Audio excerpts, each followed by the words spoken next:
শেখ কিভাবে গবেষণা করলে একটি বিষয়ে ভালোভাবে বোঝা যায়। আমার স্মৃতিশক্তি দুর্বল। দুইটা ভিন্ন জিনিস। স্মৃতিশক্তি দুর্বল হলে একটা ভিন্ন মাসালা, আর গবেষণা করলে কিভাবে ভালোভাবে বোঝা যায় সেটা আরেকটা কথা।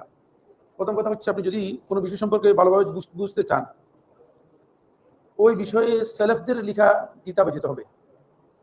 যদি সালাফদের লেখা কিতাব পড়তে না পারেন, সেখানে আপনি যদি অনুবাদ, যে সমস্ত বইগুলো অনুবাদ হয়েছে সেগুলোতে যেতে পারেন। বিশেষ করে সালেহিনদের লেখা কিতাবগুলো বাংলার চেয়ে ইংরেজিতে অনুবাদ হয়ে গেছে প্রায় সবগুলোই। খুব সহজে ইংরেজিতে পেয়ে যাবেন। এখন আপনি যদি ইংরেজিতে যান, ইংরেজি থেকে কিতাবটা ডাউনলোড করে সেটা যদি আপনি ইংরেজি না বুঝেন, তাহলে আপনি গুগলের মাধ্যমে আপনি বাংলায় নিয়ে আসতে পারবেন, তাহলে আপনি বাংলায় বুঝে যাবেন। কিন্তু সেলেফদের কিতাবগুলো থেকে আপনি যে জ্ঞান নিতে পারবেন, সেটা পরবর্তী যুগের লোকদের থেকে সে জ্ঞান নিতে পারবেন না। আর ওই সমস্ত বিষয়, যেমন যে বিষয়ে আপনি গবেষণা করতেছেন, সে বিষয়ে যদি আধুনিক যুগে, বর্তমান যুগে যে সমস্ত আলেমরা আছে, বিশেষ করে সহিহ আকীদার আলেম যারা আছে, তাদের বইপত্র থাকে, সেখান থেকে আপনি সহযোগিতা নিতে পারেন।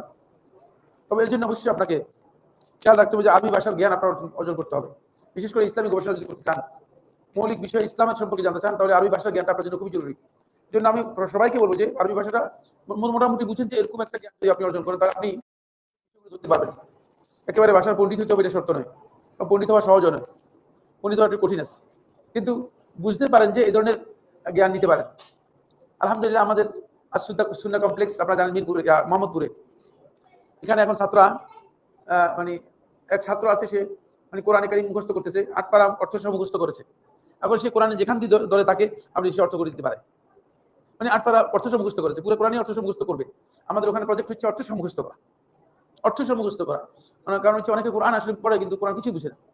এখন এই জন্য মুখস্থ সিস্টেম চেঞ্জ করে দিয়েছি, নতুন একটা মানে প্ল্যান তৈরি করেছে, এবং এই প্ল্যানটা আলহামদুলিল্লাহ কার্যকরী হয়েছে। ইতিমধ্যে 4-5 জন 3 পারা, 4 পারা, 5 পারা, 2 পারা অর্থ সহ মুখস্থ। তো যে 8 পারা মুখস্থ করেছে অর্থ সহ, সে এখন যে কোনো জায়গায় মানে কোরআন থেকে অর্থ করতে পারে, যে কোনো জায়গায় অর্থ করতে পারে। তো এটা একটা দিক। আর একটা প্রশ্ন করেছি, সেটা হলো আমার স্মৃতিশক্তি দুর্বল। কারণ স্মৃতিশক্তি দুর্বল নয়, স্মৃতিশক্তিকে আপনি নিজে দুর্বল করেছেন। কিভাবে দুর্বল করেছেন আমি সেটা বললাম না, কি কি কারণ দুর্বল সেটা আর বললাম না, নিজেই দুর্বল করেছেন। এটার জন্য আপনি চেষ্টা করবেন, সেটা হলো এই, আপনি শেষ রাতে উঠার জন্য চেষ্টা করবেন শেষ রাতে উঠার জন্য, এবং শেষ রাত্রে সালাতুত তাহাজ্জুদ নিয়মিত করার জন্য। যদি সালাতুত তাহাজ্জুদ নিয়মিত করেন, তাহলে দেখবেন যে আপনার স্মৃতিশক্তি বেড়ে যাবে। এরপরে কোরআন তিলাওয়াত করবেন বেশি, বা কোরআন হিফজ করার জন্য চেষ্টা করবেন।